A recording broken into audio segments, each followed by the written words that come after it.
like, bro, yeah, she got a kid. Look at his back. Oh my god.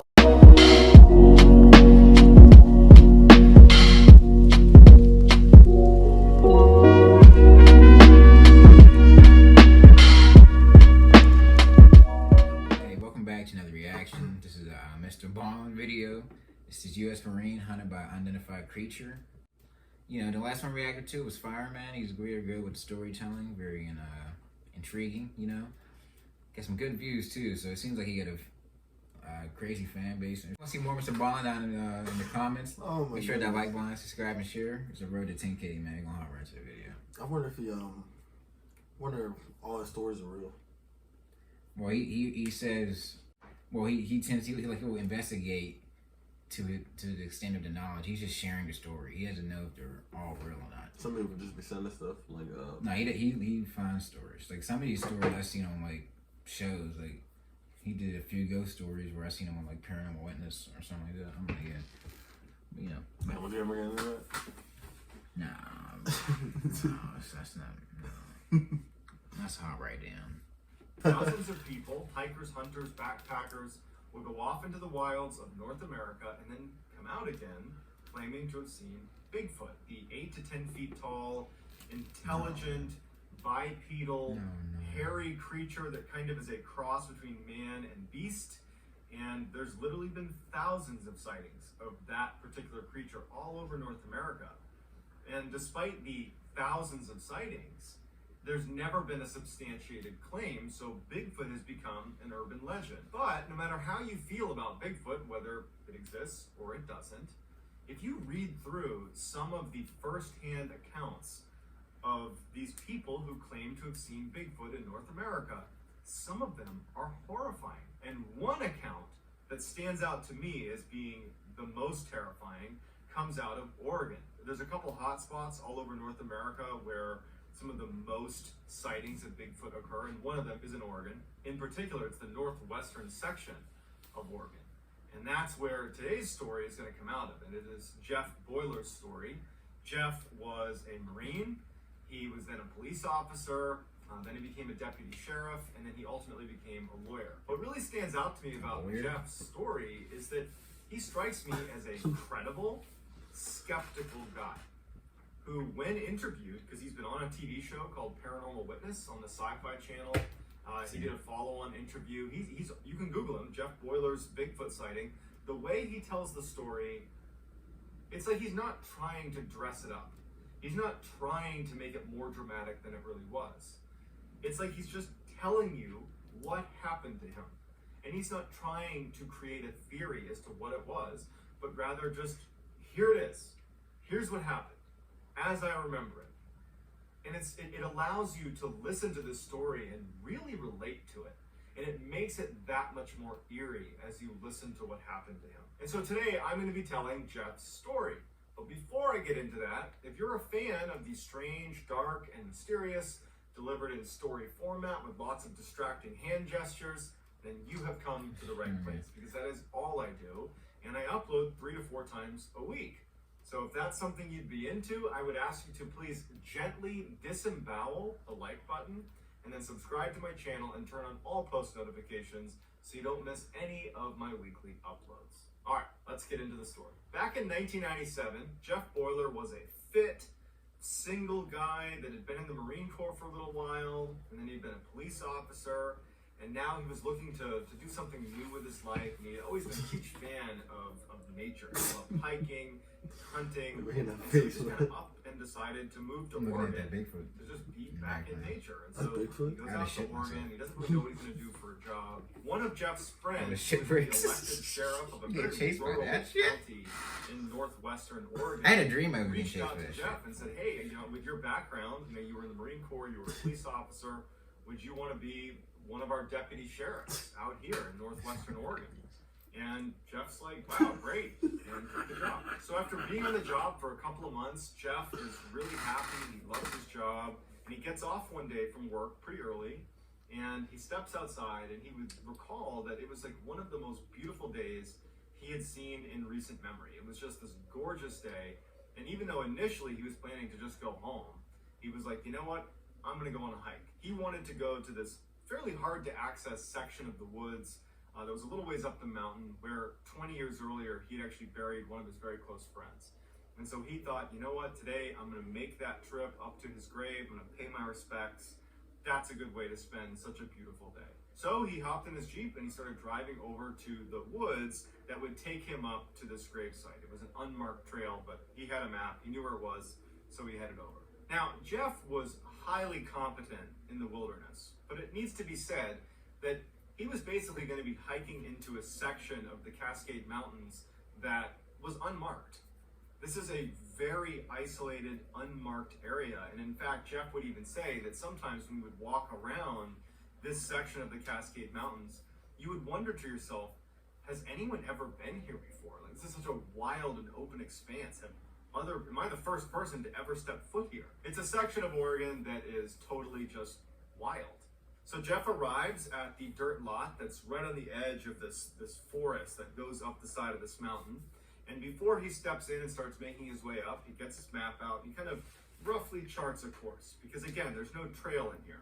He puts his map away and he begins walking up this mountain. He's been walking for about 2 hours and the terrain's really bad. And he decides, you know what, why don't I deviate from the course that I was on and try to get to a more open area that might be able to kind of bank around to get up to the gravesite. He looked on the map and he could see that parallel to where he was going up this mountain, there seemed to be a strip of clearing where it might be easier going. It would require a bit of work to get over to it, but once he was there, he believed he could get up to the gravesite. So before he makes that movement over to the clearing, there was a stream running right next to him, freshwater stream, and so he just bends down, he splashes some water on his face, he gets a drink, and before he actually starts moving towards this clearing, because now I don't know. You trust it? from the path. He had to. He was thirsty. In a place like this. He was thirsty in that trail. So he knew that he would need to be really certain where he was going. He didn't have a GPS. This is 1997. He just had his map and compass. So he pulls out his map one more time. He looks at where he needs to go. He closes it up. And so he pulls out his compass and he takes what's called an azimuth, which basically is a way to make sure you're going in the right direction. And so he pulls the compass up to his eye and he's looking. He sees just to the right of his viewpoint, about 20 feet above him, there is a tree and a boulder, and behind that tree, someone is watching him. And so he lowers his compass and he just kind of glances over, and he can tell that it's clearly a figure. It's got two eyes in its head, and it's looking at him. And he's not immediately scared. He thinks that this is a person who's kind of poking their head around a tree. I heard people say, like, when they see Bigfoot faces, they look like human faces. Like, they don't look like monkeys. They look like people. That's crazy. That's ridiculous.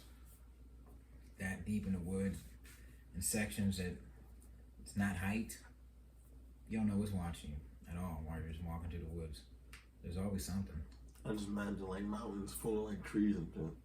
Something like Full that. of trees, all the trees. you can be walking. You probably walk past it 4 or 5 times, even realize it. If it's right there, you just smell something. You're like, what's that smell?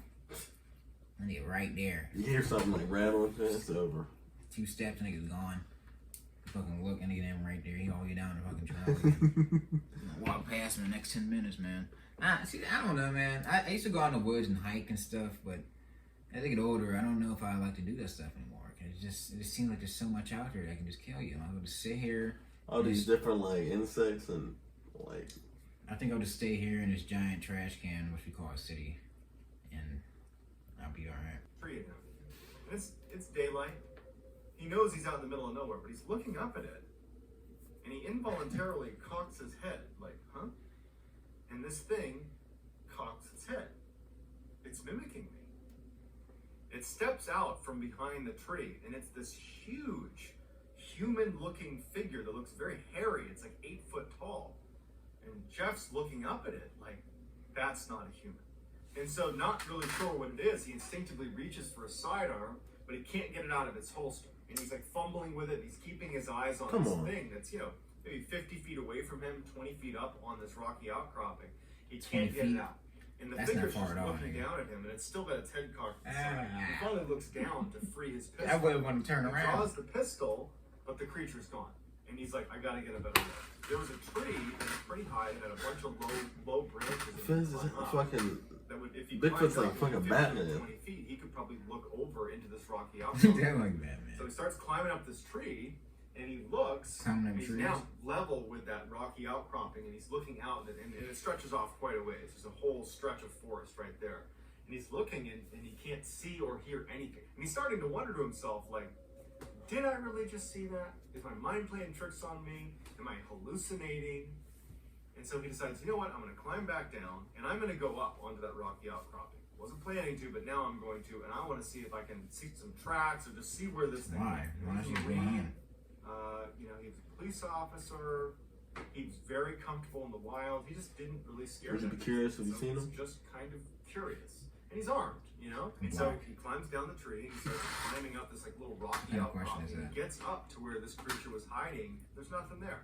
There's no scent, there's no anything. And he just decides, you know what? I'm just gonna walk in the general direction This is curious. that I think this is the way. Curious? Because where he was, which was this rocky outcrop. He walked out and he was a massive humanoid, hairy inland being. and up this mountain. I'm going home, So he buddy. just starts walking, and as he's walking, he's looking for, you know, signs that he could potentially attribute to this creature. He's listening really intently, but there's nothing. After about an hour, he's looking at the map and he's looking around at the terrain, and he's like, I think I'm lost. Like I need to turn around now. And then it dawns on him that he's also lost track of time. It's starting to get pretty dark out. He does not have a flashlight. So he starts to panic a little bit because he realizes that his curiosity has now put him in a very dangerous situation. He doesn't have supplies to stay the night. He doesn't have a flashlight. It's getting late, and he's potentially lost. So he tries to compose himself, and he just says, okay, I'm just going to turn around and walk back, because he hasn't seen any indication of this creature or this person or whatever it is. So he turns around and he starts backtracking as best he can. Just seeing it once is enough As to soon as he starts moving back, from behind him, he hears what sounds like a very large tree break and smash into the ground. And he described it as being louder than most guns. Like it's an extremely loud sound. And he turns around and he looks, and there's nothing there. But he just figured, that's crazy. Like, I'm lucky that no tree landed on me. He's not thinking that could be, you know, Bigfoot. He's thinking that a tree just fell and I'm lucky it didn't land on me. And so now, even though he is not connecting the falling tree with this creature or person he saw, he's in a bit of a panicked state. And so he can't help but associate the experiences. And so he finds himself, as he's walking now a little bit faster and faster away from where he just was, looking over his shoulder in the direction of where that tree fell and where he believed this creature or person was. And as he's walking, you know, looking ahead where he needs to go, but then peering over his head, over his shoulder, over and over again, he hears another loud snap and fall, and it stops him dead in his tracks. It was ahead of him, off to the right, basically on the exact opposite side of where he had come from. And he's thinking to himself, you know, in all the time that I've spent in the woods, it's so rare to be around a tree suddenly falling, unless it's being caused by another tree falling or some other event.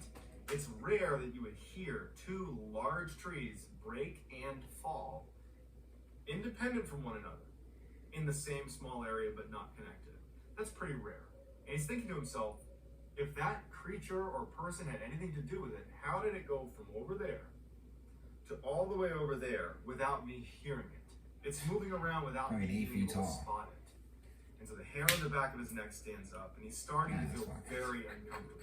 He's being hunted. And so he keeps on walking the path, but begins to veer off away from the second snap that he heard. He figures, I'm just going to split the difference and kind of go a little bit to the left and avoid that falling tree, still keep my distance from this falling tree, and just get down the mountain as quickly as I can. And so as he starts moving in this kind of slightly new direction, he hears a third falling tree. And now it's back on his left side, closer to that first one he heard, except it's closer to him now. He turned around and he couldn't see the result of a large tree fall, and he certainly heard it, but he's looking and he can't see anything.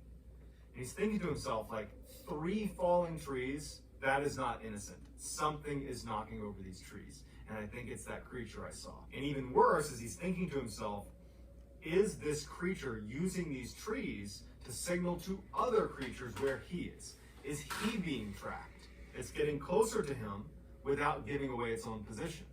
He really believed he was being hunted, and so he starts sprinting down the mountain. And as he's running, he's hearing snap, fall, these massive trees are being knocked down on his left and his right side, like you have two hunters basically following him, or it's the same one that apparently can move around in the wilderness without being spotted.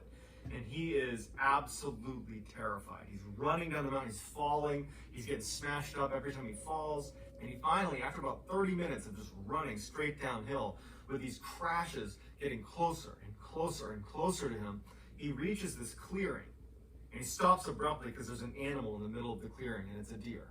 And the deer doesn't seem fazed by Jeff. The deer sees Jeff, looks behind Jeff, just off to his side, and it tilts its head back and then turns and sprints away. It wasn't running from Jeff. It was running from whatever was right behind Jeff. And Jeff stops, and he starts turning his head in the direction of where the deer was looking, and he can't see anything. And as he's looking, another tree slams, smashing down right behind where he was. He takes off sprinting. He knows he's maybe a half mile from his car at this point. And now, as he's sprinting through this field, all he hears is just a cascade of these crashing trees as he sprints the final stretch to his car. Pulls out his key, and he starts clicking the automatic locks. And he can't tell if it's working. And he's panicking that it's not going to work in time, and he's going to get to his car, and it's going to be locked. He's fumbling with his keys to open the door, and now the crashing has all stopped. And he's just waiting for this thing to jump out and grab him. He manages to open his car, jumps inside, slams it, starts it up, and peels out of there. And then he went back to his office where a sheriff was, and he told him what happened, and he felt ridiculous telling him. Oh my God. See, this is why hikes and all these other things just don't need to be a part of my daily routine, man. I can't do it, man. Hell no. Sasquatch. I don't know. I think Sasquatch is real. Yeah. Yeah, I do. Especially like you said, these giant Like how old is like the did they say like they seen them? Since how long ago? I don't know. This is probably like, I don't know. I don't remember a date. But it's probably at this point 20 years ago. Oh, sure. I mean, yeah, bro. It's been a long time since the 2010s. Haven't even noticed how much time flying. 2 decades, man. 2 decades. Hey, if you want to see more Mr. Bond down in the comments, hit that like button, subscribe, and share it to bro. Just in case, subscribe. See you next time. It would be peace. Da da da